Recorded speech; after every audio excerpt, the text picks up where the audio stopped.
Well, speaking of sanctions, this one on North Korea. Washington expects fresh U.S. sanctions against North Korea will be as painful to the leadership there as some very effective sanctions that were slapped on the communist regime back in 2005.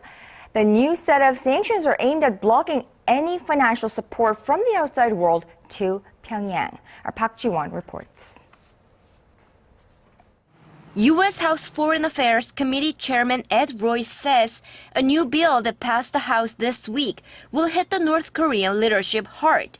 In an interview with South Korea's Yonhap news agency, Royce said the North Korea Sanctions Enforcement Act will be as successful as previous U.S. sanctions on North Korea in 2005, known as the BDA sanctions.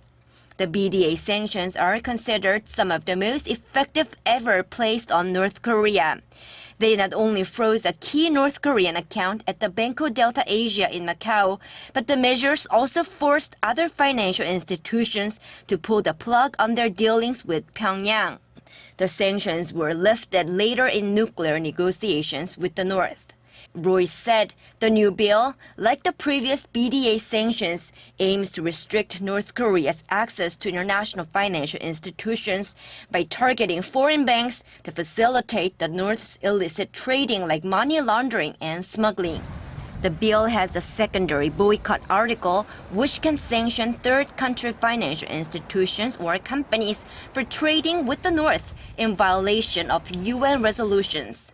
The U.S. lawmakers stressed, however, that the bill does not affect humanitarian aid to the North. He emphasized the goal of the bill is to block the regime's financial support system. The bill also includes seizing assets linked to North Korea's nuclear proliferation activities, human rights violations, and thorough inspection of North Korean cargo. He also said Japan's independent lifting of some sanctions against the North is counterproductive as the U.S. loses some leverage against North Korea.